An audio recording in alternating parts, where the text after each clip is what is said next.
Albert Schweitzer, a writer, philosopher, and Nobel Peace Prize winner, said, "At times, our own flame goes out, and it is rekindled by the spark of another person." Each of us has cause to think with deep gratitude, those who have lighted the flame within us.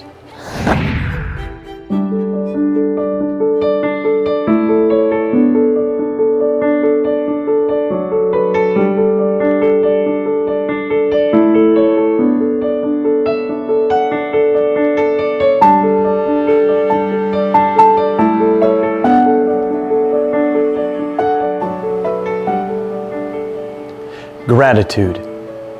The most powerful thing about gratitude is that it has the power to ignite both your mental and physical emotions from a place of despair and hopelessness to a place of joy and peace. Gratitude has the ability to lift us up. When we change our minds and hearts towards gratitude, it allows happiness to grow within us, so that we can grow as a person and become the joy we want to see.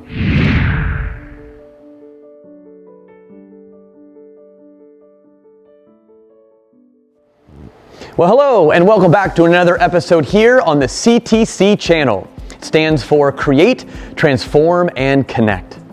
My name is Krendl. I'm excited you're here for another round, and today's topic is on gratitude. Gratitude is, in fact, one of the easiest and fastest ways to happiness. Now, I realize to some of you it may sound a bit ridiculous to think that, if I'm just thankful and I say thank you to people, I will be happy.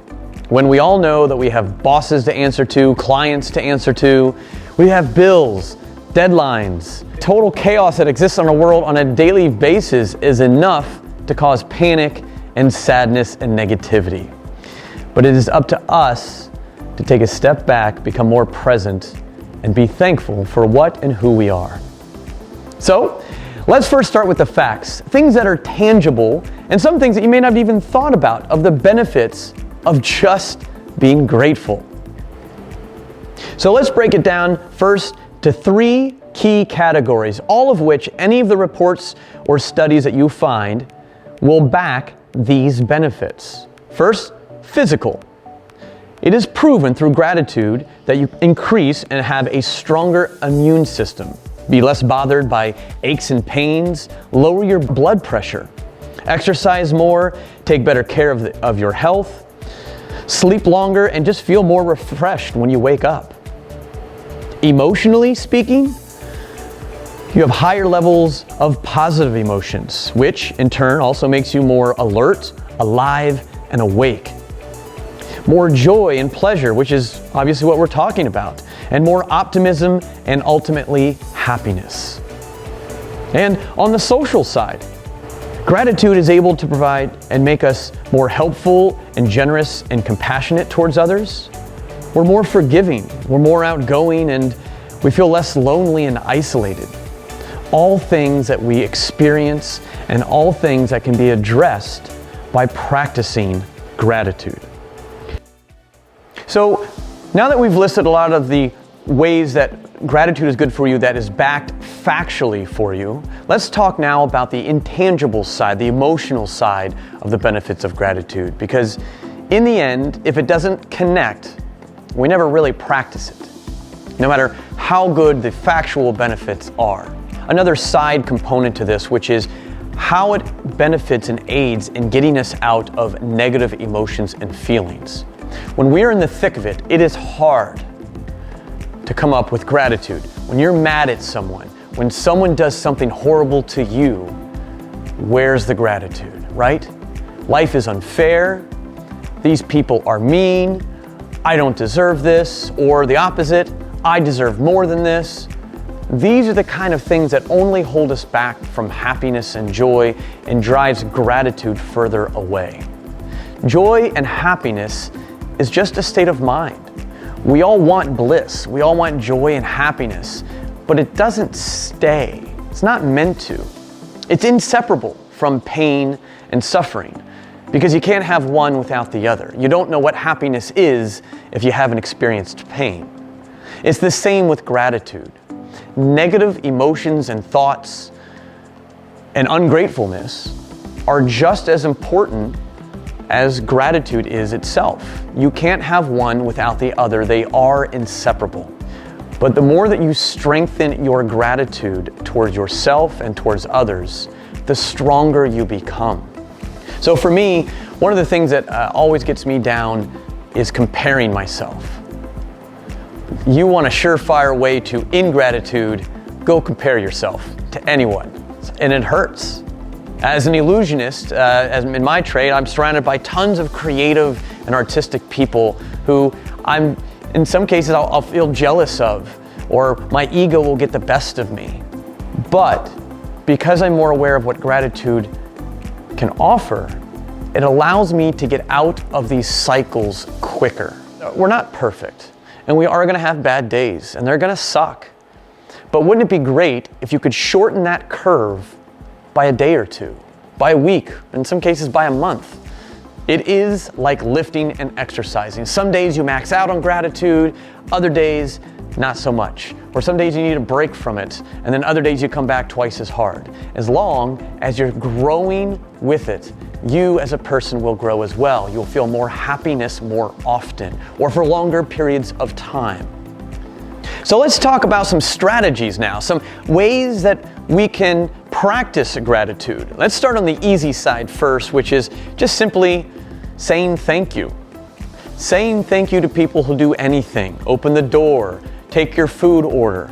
Simple, just by saying the word, or words rather, thank you. That's the start, and it's that simple. How many people do you watch, or even maybe yourself are guilty of from time to time, of just not even saying thank you?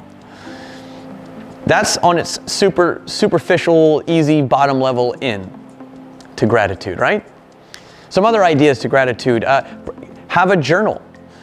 Journal's not a new thing, but what I suggest is a gratitude journal, which is you literally only write things that are positive, that you're thankful for. You can have a negative journal too, because there is benefits in writing out your negative emotions as well. So it's not about just journaling, it's about focusing on one topic in your journaling process. Praying and meditating are all ways to help increase your gratitude. Both of them, prayer and meditation, basically offer a chance for your mind to slow down, for you to be more present, which is the core concept of what happiness is. They go hand in hand, just like service goes hand in hand with gratitude. Some other ideas are doing something nice for someone, but not asking for anything in return. Do something anonymously. You'll never know if it benefited anyone or not. It is your job and your practice to just be happy with what you did. Another one, which I have done myself and I found useful, is just having Post-it notes on the side of like your nightstand. When you wake up every day, it takes 2 seconds. Write down a word or a phrase of gratitude, of what you're thankful for. It'll start off really simple and mundane. It'll start off what I believe is, and while it's important, it's in my mind a bit superficial, which is I'm thankful for my health. I'm thankful for my family. I'm thankful for my friends. Reality, not everyone can say that. So if you can start with the simple things, great. But the joy of it is as it goes down the line, a month into this, 2 months into it, you'll start seeing that you become more self-aware of everything around you. You become thankful for, I went on a walk and today there was a flower that wasn't there and I'm thankful for that. That's the challenge, is you start with these little Post-it notes and they're real simple, but you can't repeat them. So you have to come up with a new one every day. I love that method. I hope it's something maybe some of you try as well. I also do a lot of video journaling, which is also doing this episode or doing these courses that I'm doing are ways for me to feel grateful and thankful. Every episode, we try to offer an action step or plan for you to implement. It's what gives you growth, and it's what grows all of us in this at the same time, which is write a letter of gratitude to anyone. Take the time, write a letter, focus on just giving thanks to that person. I promise you, no matter how long or short that letter is, if you really take the time and are sincere in your writing, you will be impacted immediately and directly by writing that letter. So do it for yourself, and more importantly, give it to the person. Share gratitude. It will spread. I promise you. Well, I hope you guys have enjoyed this time with me here. You've seen gratitude, the importance of it, and maybe connected to it in a different way. Before we leave, please take the time and hit the like button below. Click the subscribe button. We need your help and support so we can spread this word to as many as we can. And let's face it, this episode is about gratitude. Do you know how you show your gratitude? You hit the like button. It's that simple. Also take the time and help inspire people along the way too. Write in the comments below, share some insights of different ways to practice gratitude. I offered a handful of them, but there's always more creative people out there, and I'd love to hear from you. So in the comment section below, offer your 2 cents of ways to practice gratitude. I'd like to leave you with this last thought. Embrace and enjoy the little things that we have in life. Because when you look back on it all, you'll realize they were the big things. My name's Krendl. I'll see you next time.